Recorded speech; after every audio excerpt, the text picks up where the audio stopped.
What's up everybody? Welcome to Balkan Moto. Today we're going to do some suspension work. Let's check it out.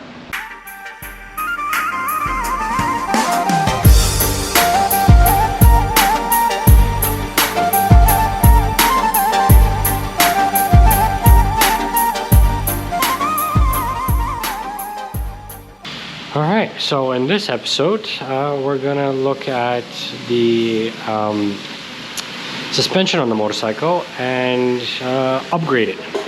And what I mean by that is we're going to take off the front forks, change the springs in them, set them up with the proper preload. Oh, and as we speak, they're literally cleaning the street. Anyways, back to this. So we're going to take the forks off. We're going to replace the springs, replace the fork oil, change out the oil seals and the dust seals, and then reassemble everything and set it up for my specific weight. I also want to address something with the seat, or rather the shape of it. When I made it very flat. I think I want to do a little bit of a curve so it goes like that. So I need to bend it more. But that will be the last piece once I set up the front suspension. So first, let's go get some gas to make sure that the bike is fully loaded, so we can gauge the static sag on the stock suspension and have a point of comparison to go off of. Okay, bike is all fueled up. Let's measure the static sag. So for the purpose of that, we're going to use a simple zip tie. I'm going to zip tie it to the bottom of the fork. Then I'm going to sit on the bike and see how far up it moves. And we're going to measure that difference from here to where it ends up being. And that will be the amount of static sag that the bike has.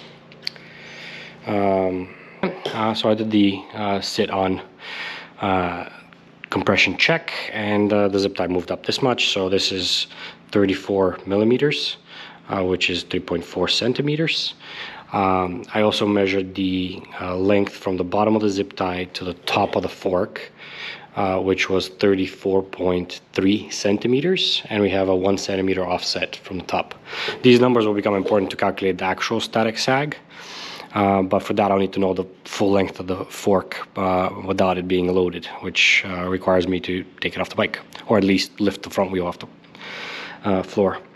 So let's hoist the bike up and start disassembling. Now that I have the bike up in the air, I did some more measurements, mainly from the top of the fork to the dust seal. Now that the fork isn't loaded, that should be the number I'm looking for in terms of main comparison point for no compression. And with that, having calculated the total compression with the rider on, or myself with just wearing sweatpants and not my gear, is 6.9 centimeters or 69 millimeters, which ends up computing to 49% static sag, which is pretty much blowing through half of the fork travel just sitting on the bike.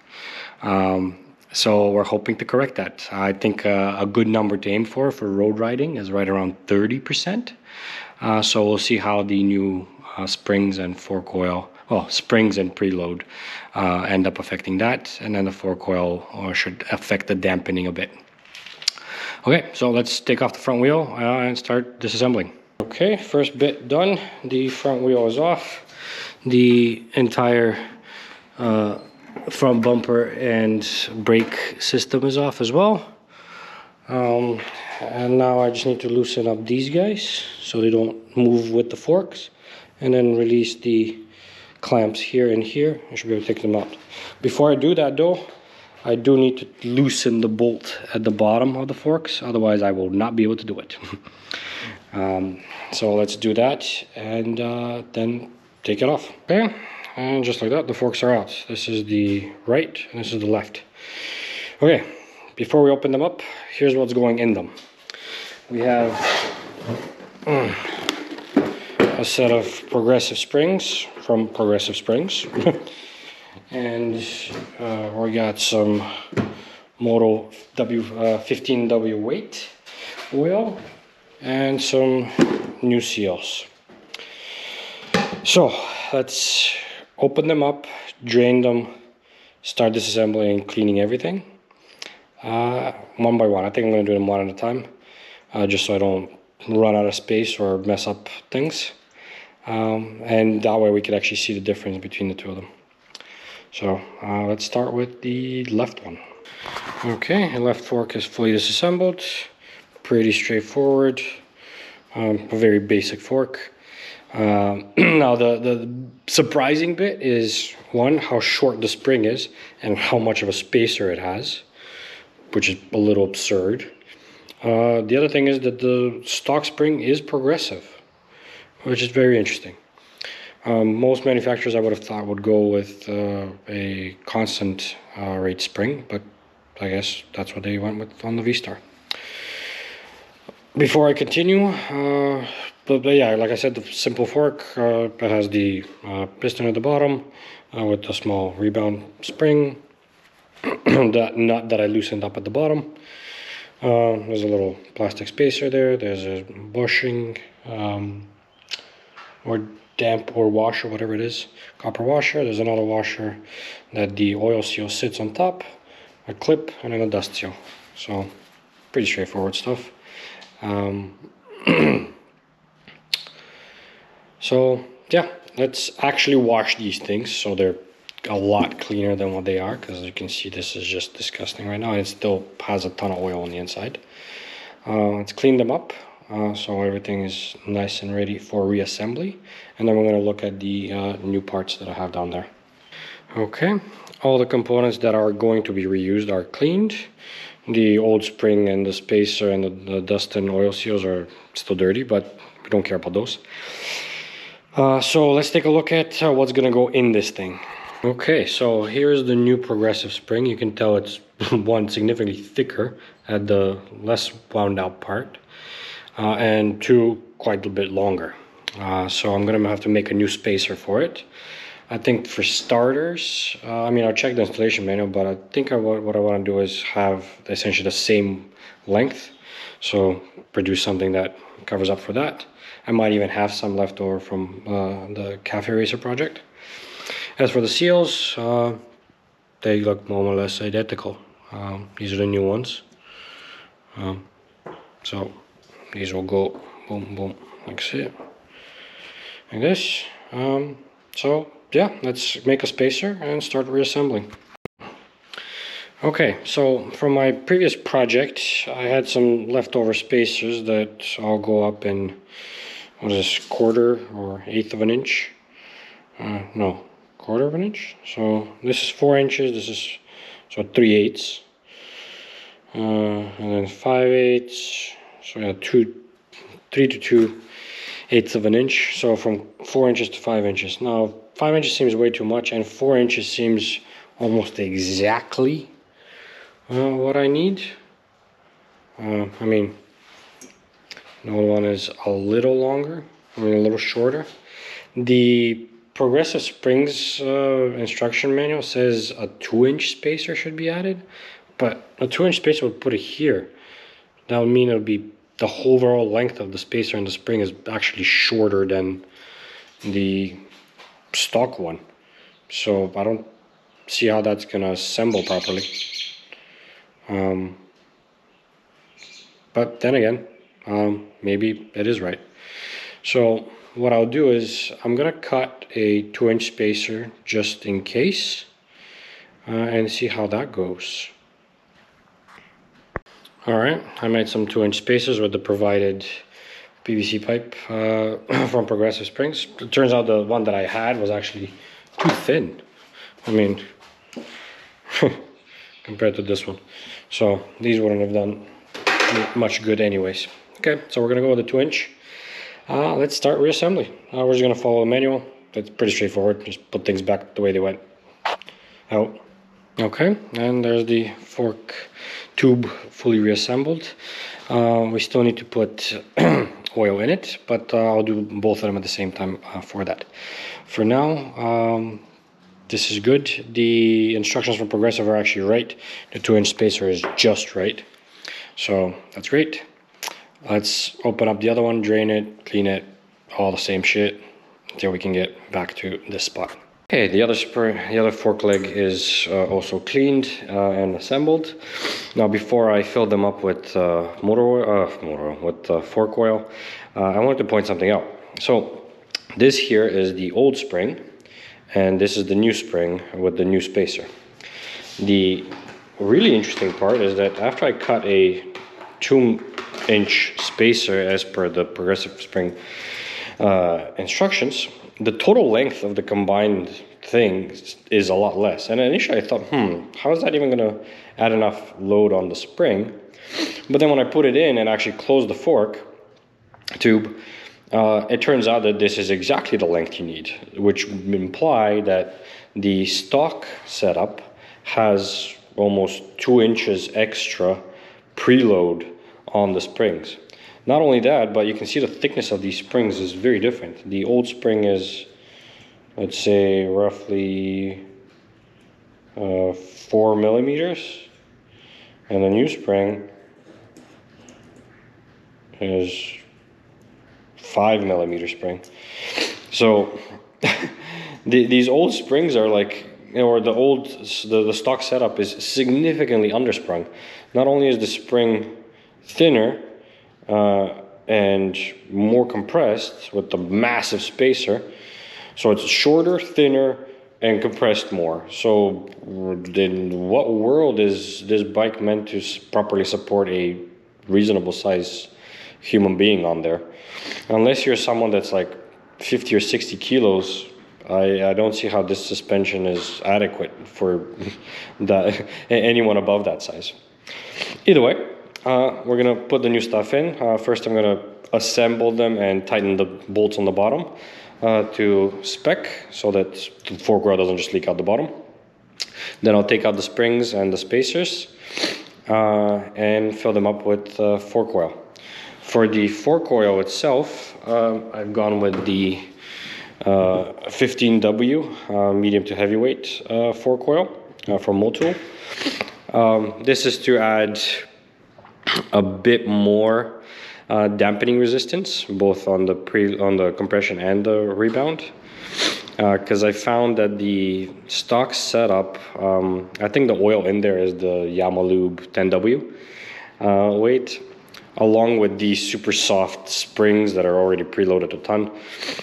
It was just like moving way too much. Even under like just heavy acceleration, you let go of the throttle and the front just compresses right away. So I'm hoping with added weight on the oil to increase that stiffness a little bit, so that it doesn't just react all the time like that. And then with the new springs to actually add that additional performance on there so that the suspension actually can carry my weight properly. So yeah, anyway, let's tighten everything and start filling things up. Okay, just about ready to fill up the first tube. The manual says 108 millimeters from the top when the fork is fully compressed of oil, which should roughly be about 464 milliliters. So let's start pouring it in. I'm going to use my micrometer set to 108 and just do this, and if it dips, we should be good. Let's fill it up. All right, and the second tube is filled. To show you, we have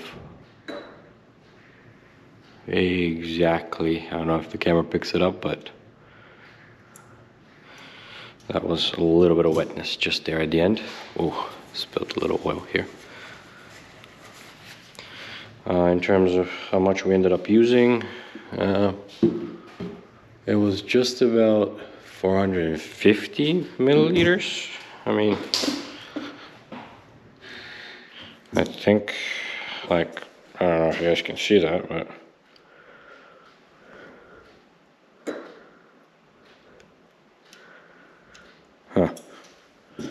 maybe it needs a little more on this one.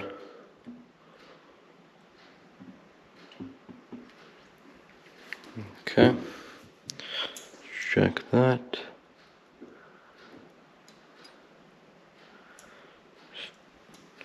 Oh, no, wait. Huh? What's it doing?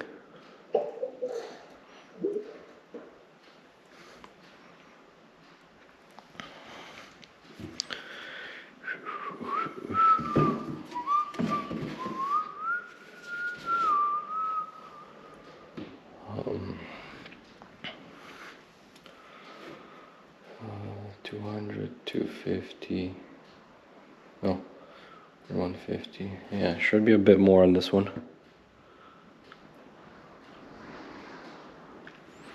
Okay, let's try that. Nope, still not. Okay, more.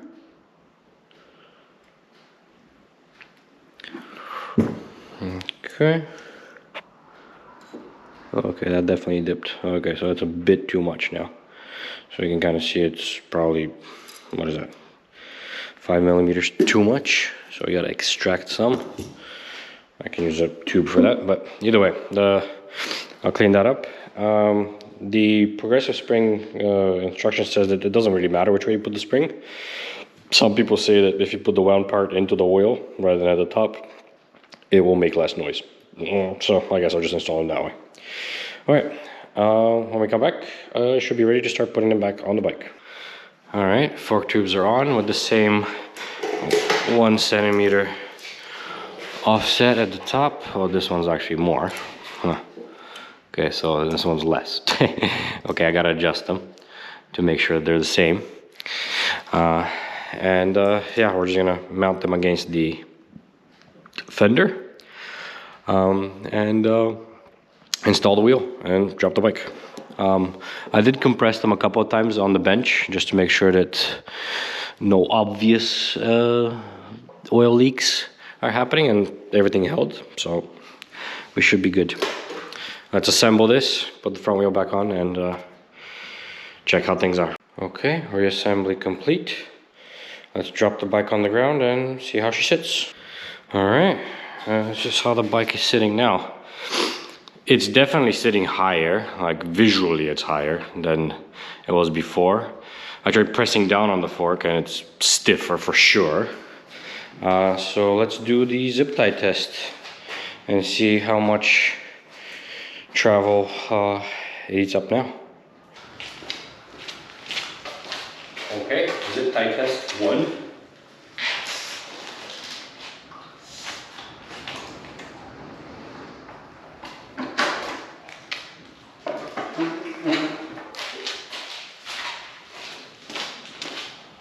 Okay, it didn't move. So we're looking at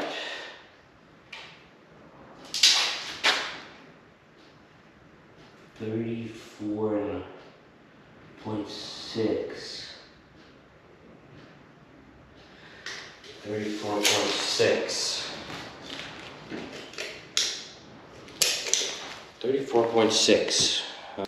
All right, so after all that, it seems like with the exact same settings that I had before, we're still sitting at about 47% static sag. So we gained about 2%.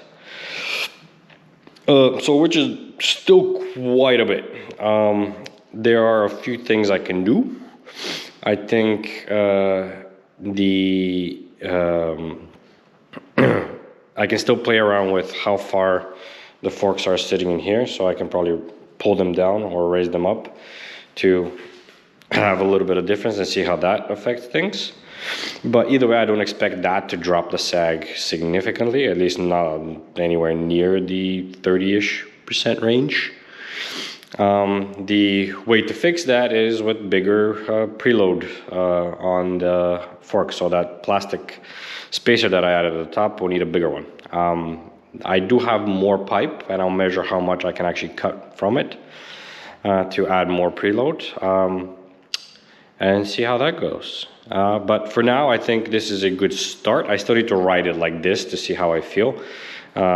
It statically sitting in here, just sitting on it and pushing down on it, it feels stiffer. Like the fork coil definitely added more compression or more dampening on the whole thing, so it's not as sloshy as it was before. And yeah, so I'll just need to adjust that. I know this bike has a preload adjuster on the rear suspension as well, but I feel like that's okay for me, especially with the added springs on the seat. I have plenty of cushion there. I mean, if there's a big pothole, like there's not much I can do anyways. But at least with the forks, I can play around a little more and get a little bit more structure on there. So yeah, that's it for now.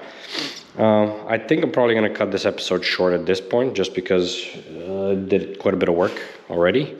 In next episode, we'll probably continue to play with the forks and set up those preloads. I'll probably cut some more different size spacers, and I might even consider buying some preload adjustable caps to allow for a little bit more fine tuning. And the seat, like I mentioned before, I wanted to like curve it a little more just to fix the look of it. But we'll do that some other time. So make sure to subscribe, hit the little bell for notifications when new videos become available. Check out balkanmoto.com, and I'll see you next time.